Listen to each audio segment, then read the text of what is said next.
Welcome. I'm Sebastian Mahfood, and you're listening to WCAT Radio, the on-air wing of En Route Books and Media, bringing you the dulcet sounds of Catholic wisdom. Welcome to the Open Door. Jim Hannock here, along with good friends Mario Ramos-Reyes and Christy Yao. We'll begin with a prayer. Come, Holy Spirit, fill the hearts of your faithful and kindle in them the fire of your love. Send forth your Spirit, and they shall be created, and you will renew the face of the earth. Lord, by the light of the Holy Spirit, you have taught the hearts of your faithful in the same Spirit. Help us to relish what is right and always rejoice in your consolation. We ask this through Christ our Lord.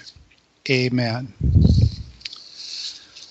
This week, led by the indefatigable and irrepressible Christy Yao, we're going to discuss the 2019 March for Life in Washington, D.C., and the OneLife Los Angeles March.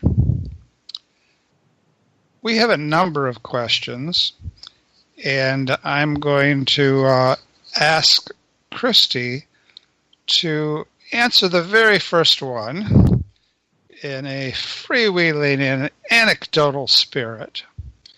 That is, what are some of the things that you remember from the Washington D.C. March, and when you come to a pause, when you can no longer remember things of note, I'll chime in with things that I remember from the OneLife Los Angeles March. Sure. Well, actually did watch coverage of the OneLife Los Angeles March on EWTN, so I can speak to that one too. All right. For the DC March, I went to the Rehumanize rally, which was a meeting of consistent life ethic organizations, which the ASP participated in before the main rally. And we've had a representative from that group, haven't we, on the panel? Once upon a time, we did. No. Really? Yes. Go ahead. All right. I was an intern at Rehumanize last year. But anyways, so we heard from many different people representing. We had a nurse who also has a son with a heart condition there. We had the LGBT community. We had atheists. It was women-led, so it was great, I thought. So there were some friends where we might not expect there to be friends, and it was a convergence of interests, but the focus was on life. And it just kind of showed how no matter where you come from, being pro-life, it's not cookie cutter. It's not one size fits all. Being pro-life, you can come from any walk of life. There was a woman there, Albany, who is post-abortive. She was very, very pro-choice, and she came to realize that, hey, these things I've been fighting against, these people I've been fighting against, they're my real allies. If I want to be a true feminist, it's not on the pro-choice side. It's on the pro-life side, because pro-life is empowering for women. So, something really special. Now, that came out in your conversation with her, or was it something she presented? It was a presentation. She was one of the speakers at the rally, at the Humanize rally. Uh-huh. Now, of course, there was media coverage of her presentation, eh? Yes, there was, from the Atlantic. It was very exciting. This woman came up and said, I'm a reporter for the Atlantic on family and life issues. And at first I thought she said America Magazine, which is exciting, but, American Magazine is right up our alley, whatever. Uh-huh. I feel like they would do a lot of coverage on this. But The Atlantic, that's like it's a real news source and one that I enjoy to read, and it's also very factual and very well respected. So that was really exciting, and it was especially exciting. I knew almost everyone in that interview, so that was exciting. I feel like she tried to interview me a couple times, but I was running around doing many things, so unfortunately I'd make that piece. So I did speak with her, and she was very, very nice. Now, has that gone on the Atlantic's website, or it might be something for a future article? It's on the website, yeah. Ah, well, I'll have to take a look at that. How did it turn out on the website? I think, I've seen it passed around I'm not sure it's gotten too much traction outside of pro-life circles, but I've seen it passed around a lot in pro-life circles, which has been very exciting. Of course, we want pro-choice people to see, hey, we're not all this kind of cookie-cutter image of the conservative Christian pro-lifer, but it's also exciting for pro-life people to see, hey, maybe I should be more inclusive. Maybe I should really realize that I can get a lot more traction done on this issue if I invite people from different communities. Excellent, excellent. What else? What else do you have to report? Eyewitness, we want the eyewitness report. Oh, goodness.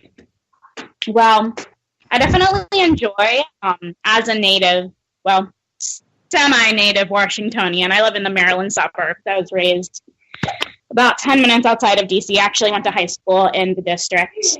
It's exciting to see different people from all over the country and all over the world actually come to the March for Life. I saw a group from Canada there. There was a big group from Australia making their way to Panama for World Youth Day. So we were like the midway point. So that was very exciting to have them there.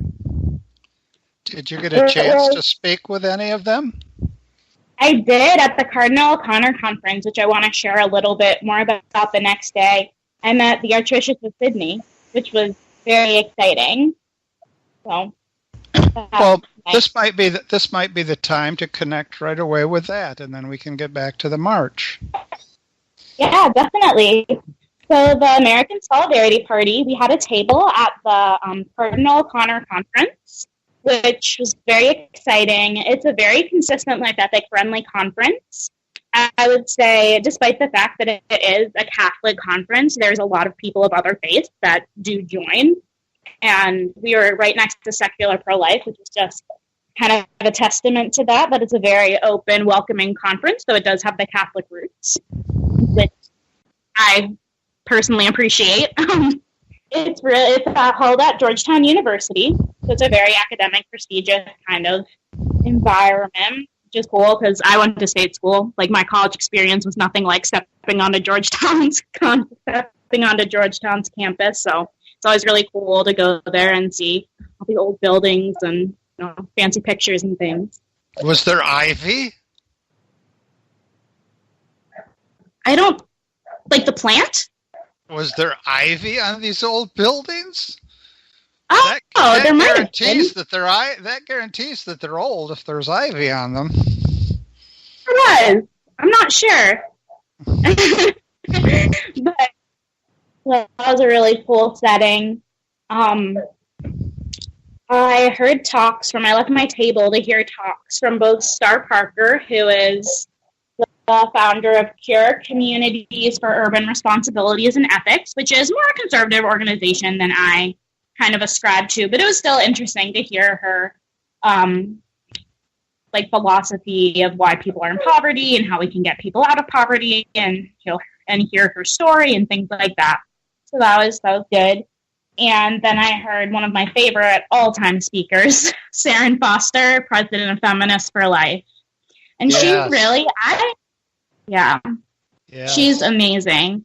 And I had never really heard the story she had told me, which is surprising because I feel like this is kind of things I've researched before and right up my alley. But she talked about how the precise moment when abortion got put into mainstream feminism, which was at the National Organization of Women, I believe it was 1970 conference at the Mayflower Hotel, which, fun fact, I had my senior prom there, and I knew something was bad about that building.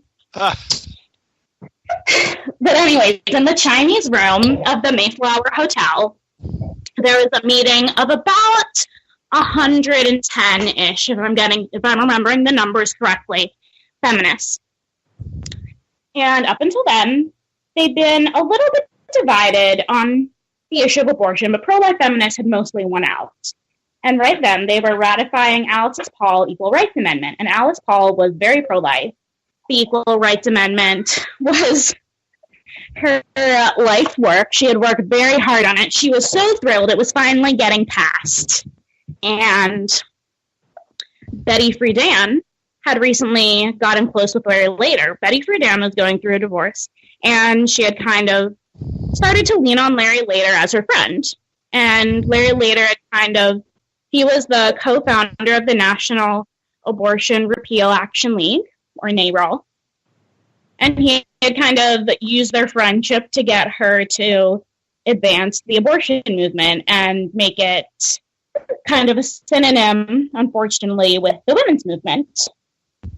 So Betty Friedan marched into the National Organization for Women, or NOW, meeting with a bunch of college students and young women who she had recruited to be kind of the pro-choice feminism face. And 57, which was the majority of those women, all the women at the meeting, voted to have abortion be part of the Equal Rights Amendment.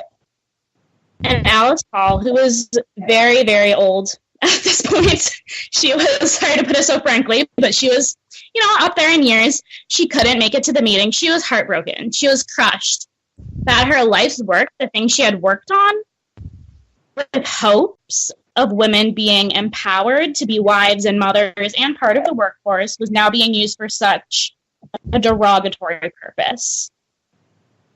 So it's kind of crazy how just 57 women, 57 college students and young adults changed the course, and some older adults, I'm sure, changed the course of feminist history.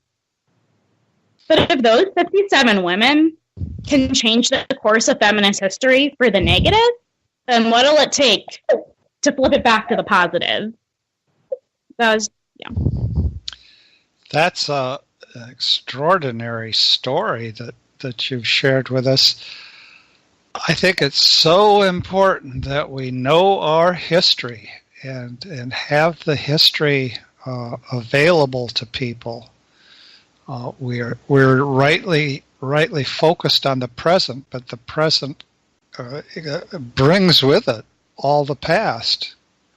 Now, I'm curious, did the person tabling, that's a verb, tabling with you, the secular pro-life person, did this person have any comments on that particular bit of history, or any comments on any of the talks that you might want to inform us about?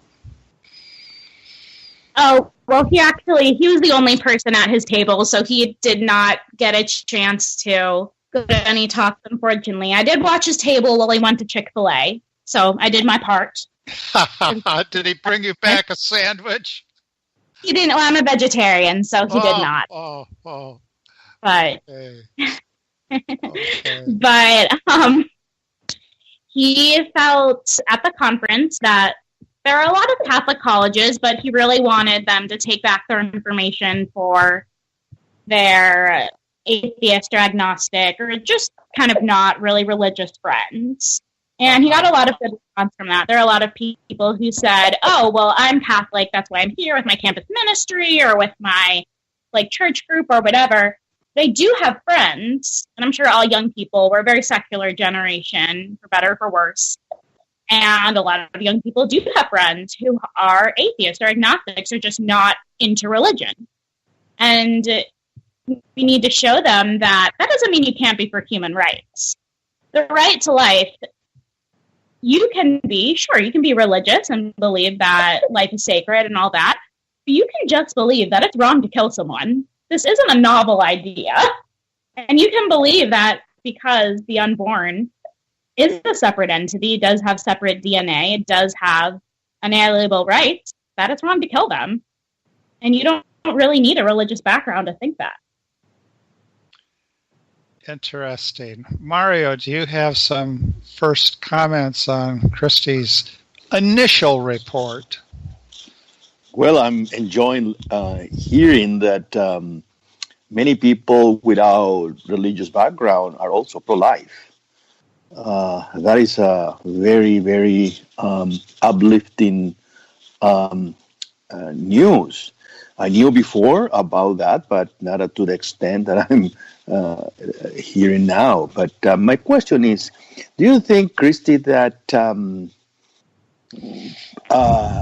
pro-life movement can get some support from politics, or it is better than politics doesn't somehow affect the pro-life movement for the new generation?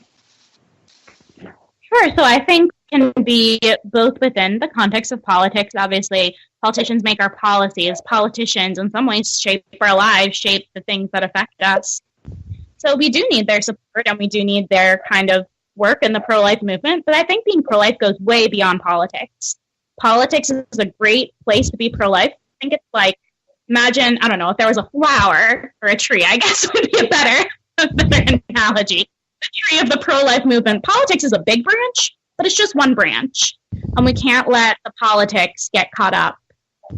And kind of the bipartisanness, especially. Things are tense in Washington right now. Quite frankly, it's a really tough time with the government shutdown and with, everything that's going on with the man in the White House. And I think we need to go beyond politics and say, hey, yes, things might be colluded and things might be compromised and things might be a little bit confusing right now, but we can look beyond all that. And I was so encouraged that the National March for Life had some Democrats on their board. I thought that was great as someone who kind of is not bipartisan, is a Solidaritan, not a Democrat or a Republican.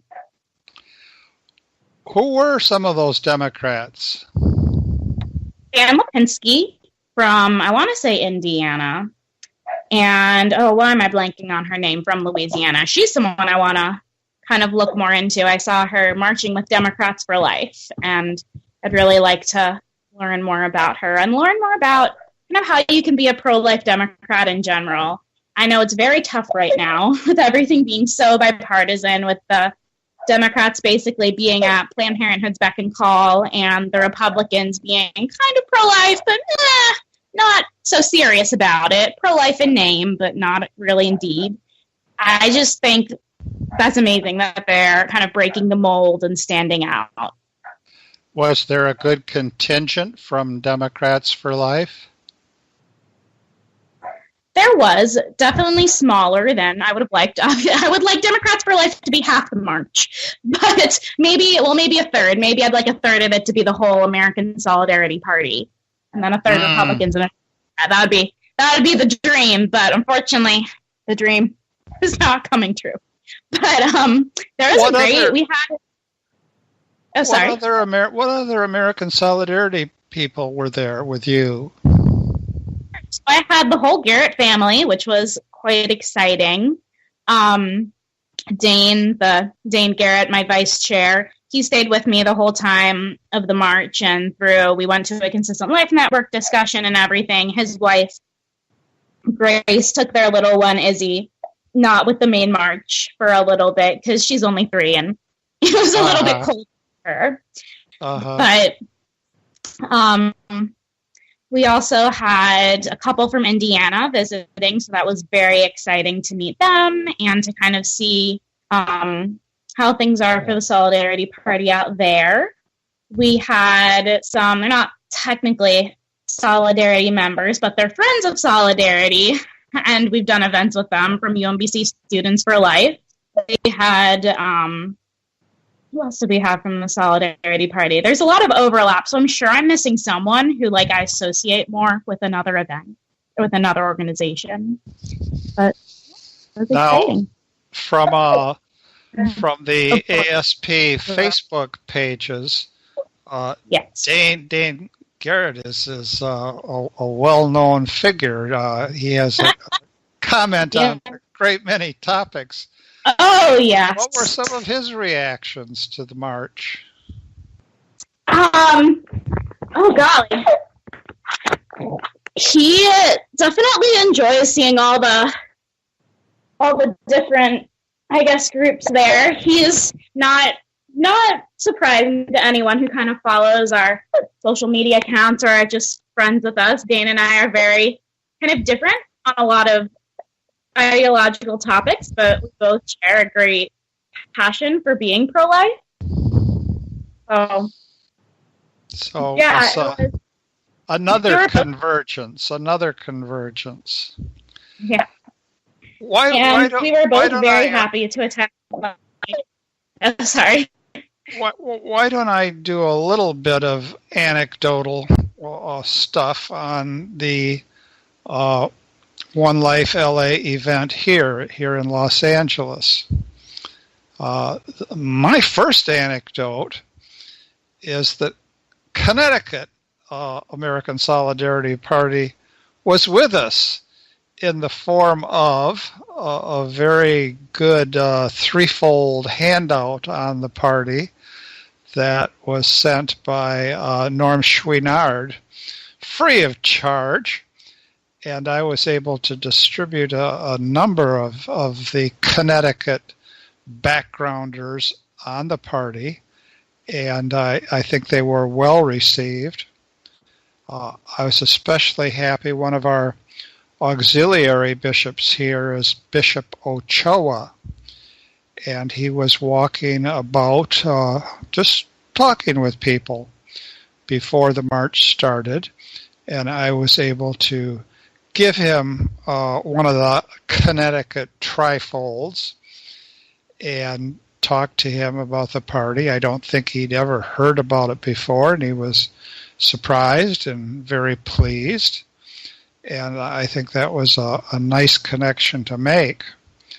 Another connection, as always, there were students there from Thomas Aquinas College, and every year I talk to them about the party. And this year I spoke first with a young woman, and she said, "Oh, my brother-in-law is involved with the Solidarity Party. His name is Kevin Egger." Well, Kevin Egger ran for the San Diego City Council, and he was very publicly connected with the party. Great guy. One of these under 30 types, so I don't know if I can completely trust him. I have to wait till he turns 30. But at any rate, here's an anecdote piled on an anecdote. Kevin, like many Californians with families, shortly after he ran for San Diego City Council, he moved out of state. And his reason was it's just too tough to buy a house around here. Maybe not if you're in a rural area, but it is if you're in San Diego. San Diego and Los Angeles are about to become contiguous on the map. I think right now there's maybe 20 minutes of driving time between San Diego and Los Angeles that isn't already built up, and that's about it. So the sprawl reaches a few hundred miles now. So it was nice to think again about Kevin and all the work he'd done for the party here in California and in San Diego in particular. Also, in giving out my pamphlet, my literature, I got something from folks who are on the verge of bringing out what looks to be a major pro-life film. It's going to be aired or videoed or released. I guess that's the best word. It's called Unplanned. Unplanned. And the folks from Unplanned were circulating their literature, and I said that I'd mention them on our panel, and they were pleased about that. Now, I must say this, and I want to compare notes with Christy, of course. Our march here was down in terms of numbers. There had been talk about last year's hitting the 30,000 mark. This year, I think it was more like official, semi-official figures, half that, 15,000. Interestingly, for the second year in a row, and it could only be for 2 years, the Women's March, same day as ours, different part of downtown, was also down considerably. I think that when you have a large public event, there's always the sustainability question. And we know, if we've been following the news, that there's been a lot of disagreement among the leaders of the Women's March about what that march would be all about. And I don't think there's been that much disagreement about what the march in Washington is all about, and little, if any, disagreement about what OneLife LA was about.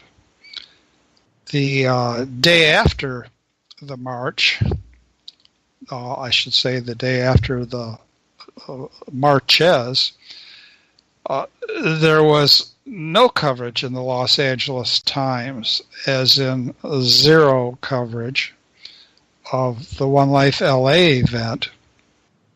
However, there was some coverage, fairly accurate, of the Women's March, and there was some discussion in this kind of day after piece about division in the march.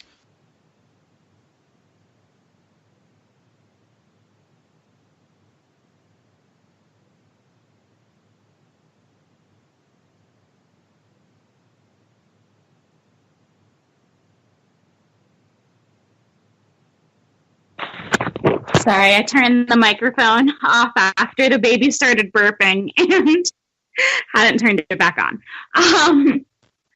I think that there was an increase in the number of people actually at the DC March for Life. I heard 6,500,000, which is incredible. I think the most we've peaked at is maybe 600,000 or maybe even 500,000. I'm not sure, but it did seem, and even I felt like it was up.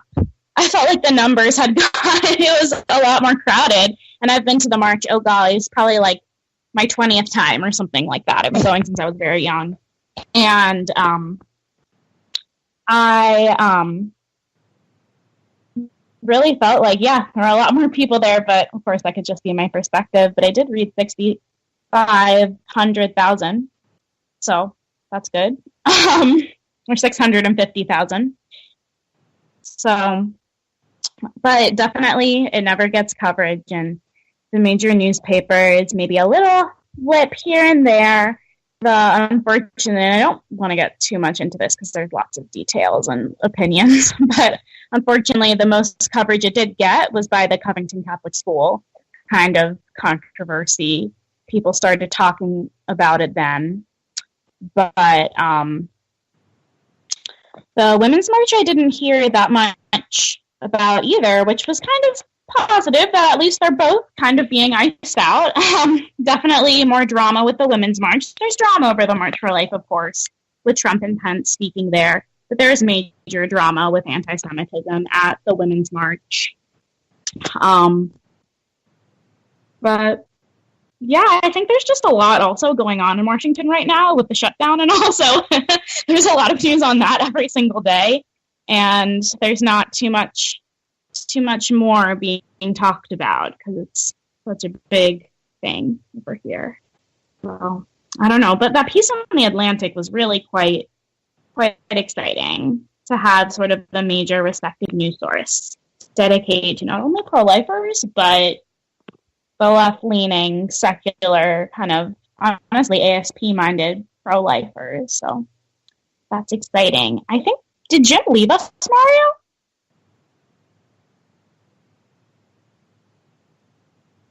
Mario? Well,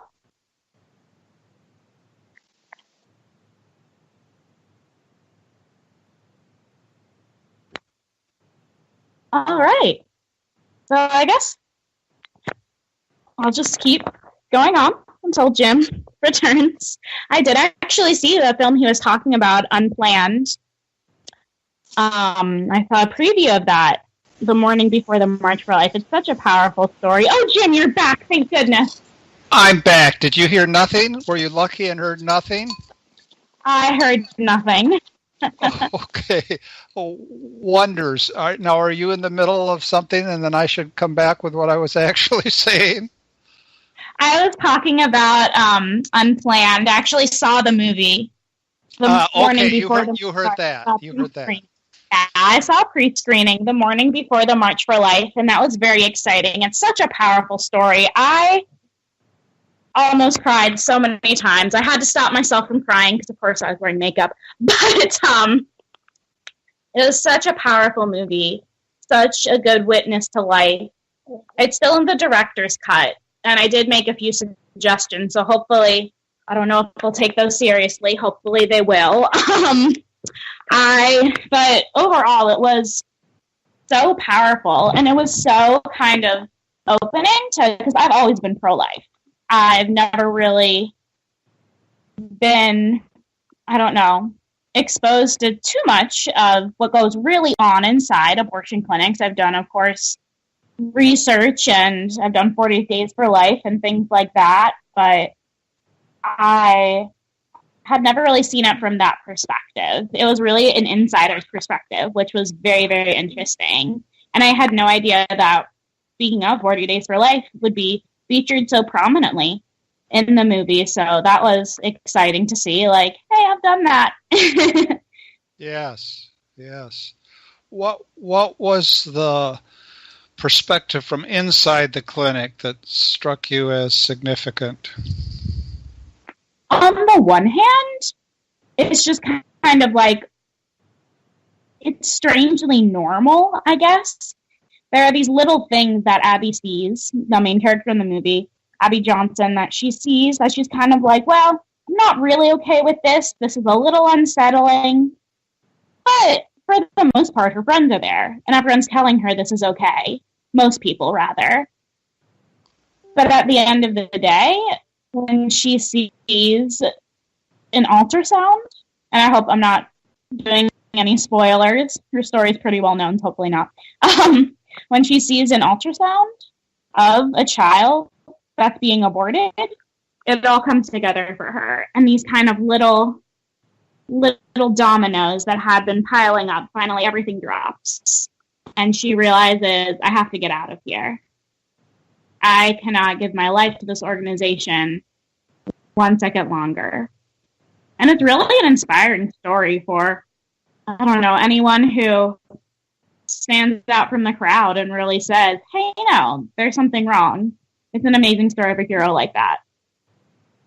She spoke in LA as well, and she said that her group has good contact with 500 former clinic workers. And I thought that was certainly notable. What a difference that's made. I actually heard one of the workers speak at the Rehumanize conference last year, and it was the same thing. They were trying to do what's good. People tell them this is good, but they realize that kind of as they get more into the job, hey, this really isn't empowering women. This is really degrading to women. So. Yeah, so in LA, one of the marchers just in front of our little group had a sign that said, this is pretty close, I might have it a little off, former Planned Parenthood employee, and then an arrow pointing down. So as she held up the sign, the arrow would be pointing down to her. And then up at the top of the sign, she had a question, what now? What next? And on one side of that, hands praying. And on the other side of that, something to the effect of speaking up, praying, and speaking up in public as she was. Now, I was off a bit here, off air, and I think Mario was too, and I wanted to pick up with what I was saying but wasn't heard. And I tell me if you've heard me say this already because of our technical difficulties. I wanted to add a sobering sort of thing, that our March numbers were down. We had 30,000 last year, and the estimate is half of that for this year. Now, when you're in the middle of 15,000 people, it seems like everything is good, and it was good, but it wasn't as good as it was last year. This whole question of sustainability is a constant question for major public events. At the same time, this is the second year in a row, and it could only be 2 years in a row, our march was on the same day as the Women's March.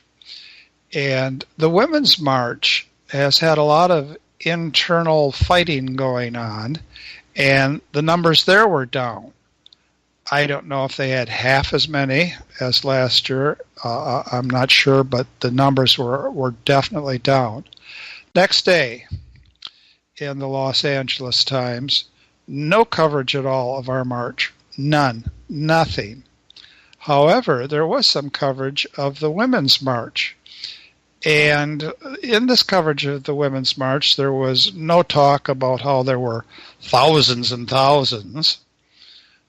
There was talk, though, some comments about the infighting and preparing for the march. But then the list of what the march had agreed to support was given.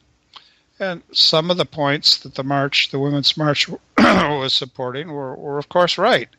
But right among those was this as a goal, legalizing sex work. Legalizing sex work. Now, sex work is the new language for prostitution. And sex workers, well, that's the new term for prostitutes. Now, on the one hand, there should be no personal demeaning or degradation of prostitutes. And the ASP party and its platform recognizes this. But what there should be is a vigorous prosecution of those who would exploit prostitutes. And, of course, that gets passed over in the coverage. Now, it's really tragically ironic that a point of agreement in the Women's March should be the legalization of sex work. That's a profound moral blindness. So I wanted to get that said in my report, and I have one last thing to say that's a kind of a personal fun thing. I saved my sign. If I'd saved every sign I had in a march, the garage would be in much worse condition than it is. But I saved this sign, and it's characteristic of our march right off in one respect. I would say 80% of our marchers were Latinos, and that's characteristic of Los Angeles Catholicism, very much so. And on one side of the march it says, Toda vida tiene dignidad, una vida. Every life has dignity. One life for the whole of life. That's our party motto, is it not? And then on the other side, as a representative of pro-life for the whole of life, they have a picture of what some might call a senior citizen, and others might call an elderly gentleman. And this elderly gentleman in silhouette, mind you, looks very familiar, and he has a cap, just like the cap that I was wearing at the march. And he has a cane, and we have a cane in the house, but I wouldn't take it to a march like this. At any rate, I told everyone that I could. Some listeners were more willing than others, that this particular sign is one that I was the model for. And some people said, oh yes, it looks just like you. And others nodded more or less patiently, but that was a fun thing too. Now, Christy, you say you saw at least part of the OneLife LA March on EWTN. Did you have any impressions of our group, our gathering? Well, I did not see your sign. Oh! I wish I would have pointed into the TV and say, I see Jim! But it seemed like a very, I really liked the, I don't want to say party atmosphere, but it really was. The March for Life, you had the president speak, you had the vice president's wife speak, like, oh my goodness. But I looked on the TV at the LA March, and you guys were dancing, you guys had musicians. It looked amazing. I wanted to be there. I guess it's also warmer. That probably promotes more of the festival. Definitely. It had rained for the past week, but it all cleared for the March, which was providential. Yes. It is providential. I did notice that part of when I was watching it was in Spanish, and that's amazing. That's awesome that I think we're especially, I don't think that would happen at the DC March. That's so colluded with kind of the president and his message of keep them out, build the wall. Yes. I do not think we would have anything in Spanish. So I really love that about the LA March. Just kind of sticking it to I feel like it's such a simple thing to have a speech in Spanish. It doesn't seem like it would be controversial, but unfortunately that's where we are. No, I must say that at least half the speeches were in Spanish. And really? I didn't too much of it. My guesstimate was that 80% of the people were Latinos. Wonderful. And my guess is that at least, 2/3 of the signs were in Spanish. And that's completely reflects the church in the Los Angeles Archdiocese. It's that's wonderful. Very, very much, overwhelmingly, a Latino church. Because I'll be honest with you, when I think of being pro-life, and I look around and I see that in at least my area, being pro-life does not reflect the population. I see many, many, many pale faces like mine, and I just think, how can this be right if such a small subset of the population feels this way? Even though and in our churches in DC, we have a very strong African-American population, but then I see many leaders in the pro-life movement, and it's overwhelmingly Caucasian. So I just think that's awesome that there's a chance. And I think it's just not an opportunity thing. I think a lot of our things, a lot of our events are very not meaning to be exclusive, but we just have a very, a very one-track mind and a very kind of, I don't know how best to describe it, but I think that's something that the DC area really needs to do, is to be much more inclusive and just invite people from other parts of the city, not necessarily just from the suburbs or just from Northwest, which is the wealthiest, most like traditionally Caucasian, though not everyone in Northwest is obviously Caucasian. Most of our events are centered there. Most of our things are in the suburbs or in the very like Caucasian parts of the city. And I think we need to change that. We need to have a much better job of bringing it out of our own communities. Yes, I can't say that in Los Angeles it's a matter of our doing a better job. It's just this is the way the church is in Los Angeles. This is the way pro-life work is in Los Angeles. This is the people of Los Angeles. It's really a majority context, and it's obvious as anything can be at the march. And perhaps that's one of the reasons why there's a bit of a fiesta atmosphere. It comes at the end of the march, and it comes at the very beginning. At the very beginning, there's a youth rally.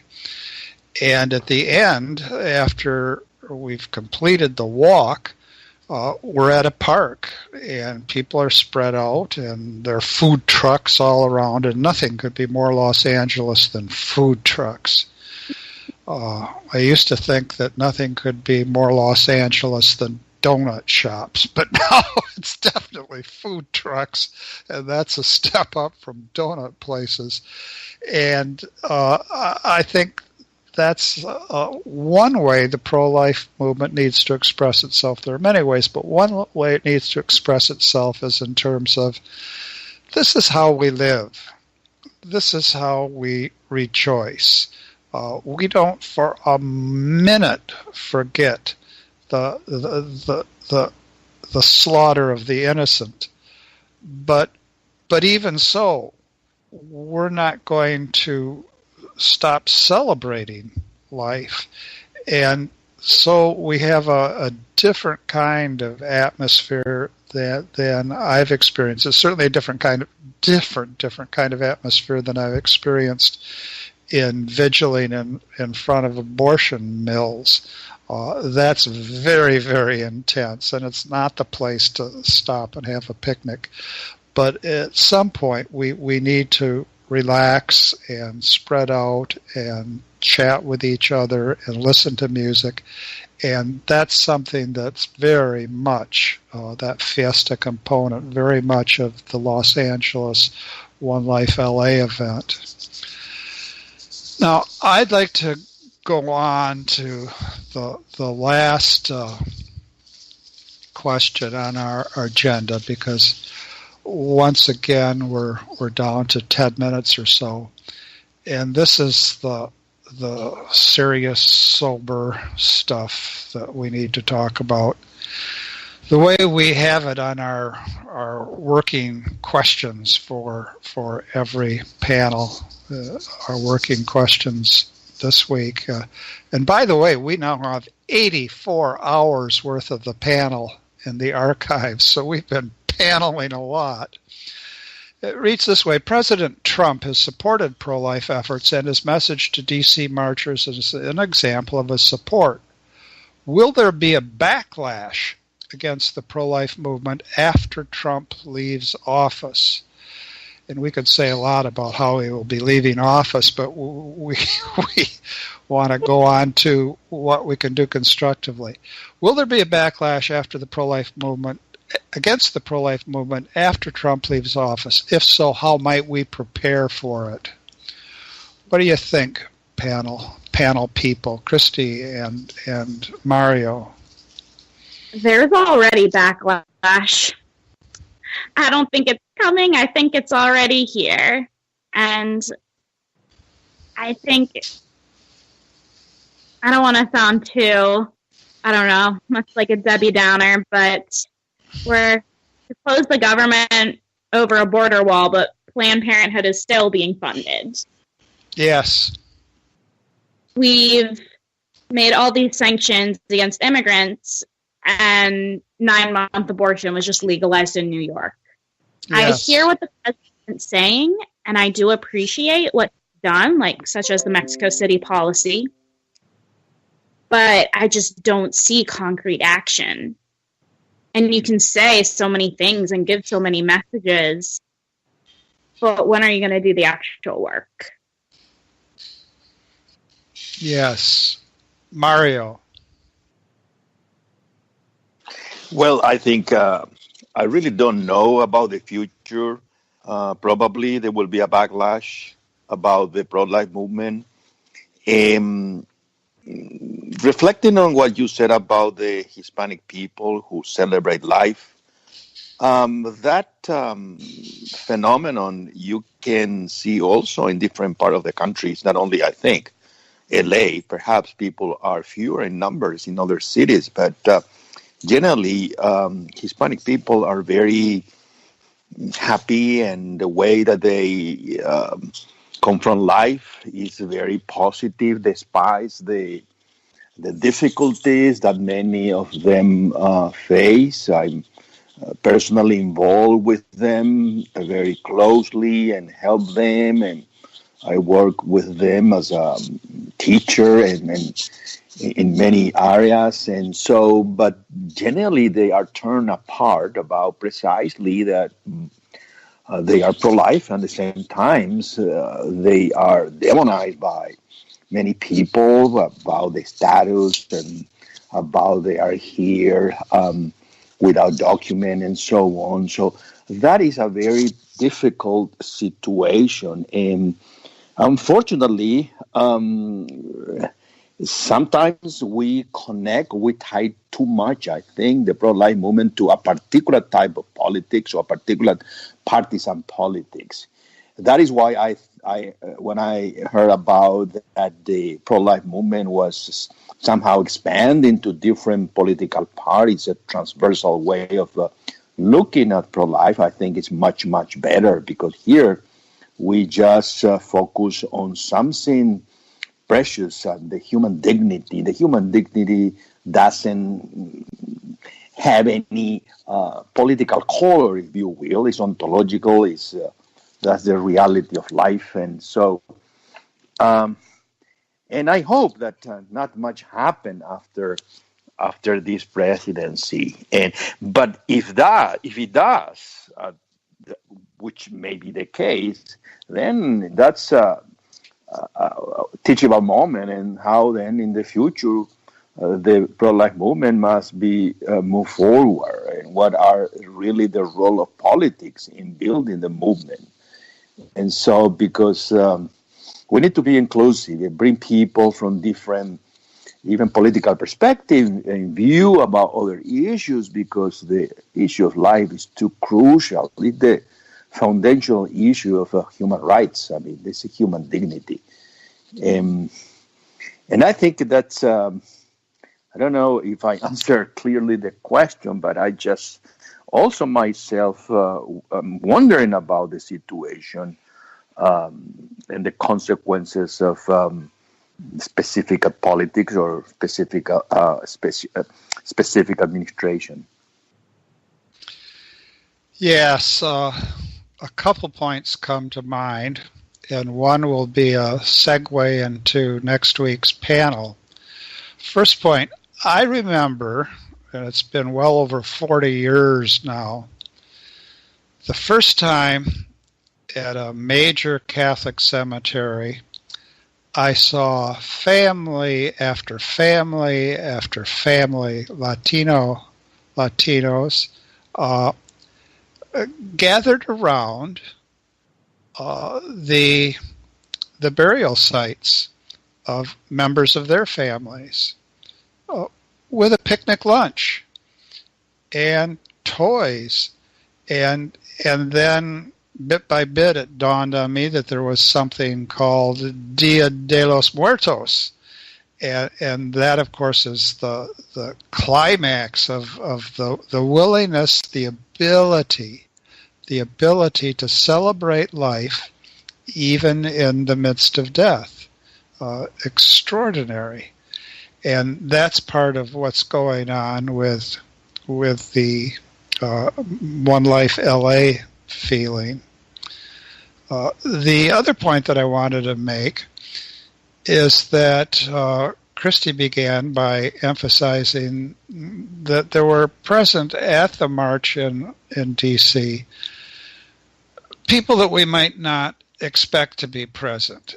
And Mario's reminding us, again, the same thing, that we have to go beyond ordinary politics, which the American Solidarity Party already does. That's part and parcel of its very essence.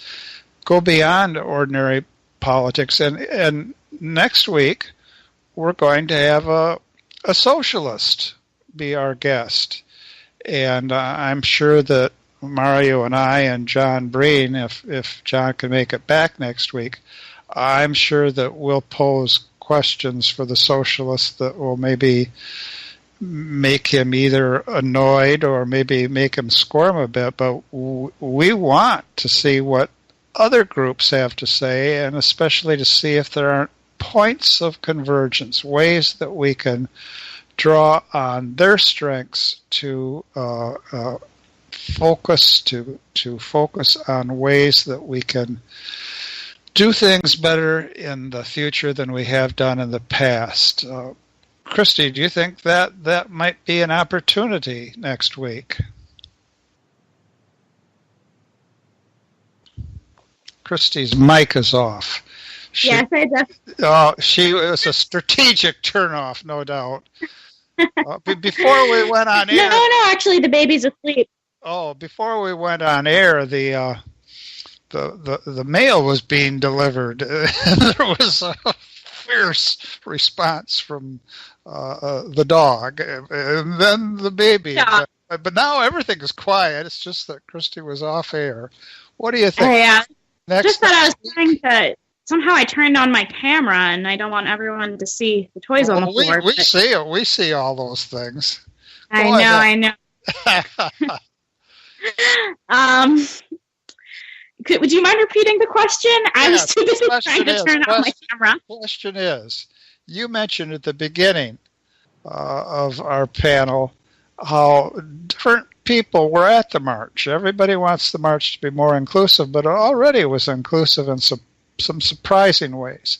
And Mario's emphasizing that we have in the pro-life movement something that transcends politics, as it ordinarily is. And, well, we think that of the American Solidarity Party itself. But next week we're going to have a socialist on. And do you think we can continue some of the points of this discussion with this socialist next week? Definitely, yeah. How I met Vicio, the socialist who's going to be on, is because he was part of the American Solidarity Party unofficial Facebook group. And then I said, hey, are you a solidarity-leaning socialist? And he said, yeah, I am. I think a lot of your policies are congruent with socialist theory, and I'm really excited to get into that. Excellent. Well, we'll be looking forward to that. What do you think he'll have to say about pro-life considerations? We were actually just talking about this yesterday. He is pro-life. I'm not sure how, and you can press him on this more, how he wants that to be in effect as a socialist, if that makes sense. How I would like that to come about. But it will be an interesting conversation. Do you think he knows about the work of our friend Chase from Patheos in Princeton, guest last week? I do not. I don't believe he is aware of that. Yeah, that might be a connection we can develop as well. All right, then. I think we've had a lot of reports of note on our respective marches, and we've talked about the background for them, and we've talked about how important it is to be sustainable in our pro-life work and outreach to different sorts of groups. And all of that might lead to conversion. And this is actually the feast of the conversion of St. Paul. And I'd like to close with a large part, 2 paragraphs worth, of the first reading in today's liturgy, conversion of St. Paul. I'd like to end our show with that. On that journey, as I drew near to Damascus, about noon a great light from the sky suddenly shone around me. I fell to the ground and heard a voice saying to me, "Saul, Saul, why are you persecuting me?" I replied, "Who are you, sir?" And he said to me, "I am Jesus, the Nazarene, whom you are persecuting." My companions saw the light, but did not hear the voice of the one who spoke to me. I asked, "What shall I do, sir?" The Lord answered me, "Get up and go into Damascus, and there you will be told about everything appointed for you to do." Since I could see nothing, because of the brightness of that light, I was led by hand by my companions and entered Damascus. A certain Ananias, a devout observer of the law and highly spoken of by all the Jews who lived there, came to me and stood there and said, "Saul, my brother, regain your sight." And at that very moment I regained my sight and saw him. Then he said, "The God of our ancestors designated you to know his will, to see the righteous one, and to hear the sound of his voice. For you will be his witness before all to what you have seen and heard. Now, why delay? Get up and have yourself baptized and your sins washed away, calling upon his name." St. Paul's conversion is, of course, a model for all of us, and I'm sure we will have many conversions, some less dramatic and some more dramatic, as we continue our struggle for a pro-life culture and the building of a just social order. Thank you very much, Christy, for leading us today, and thank you very much, Mario. We'll be back next week. We hope you enjoyed the program and will join us back for another show on WCAT Radio. This is Sebastian Mahfood. Good day.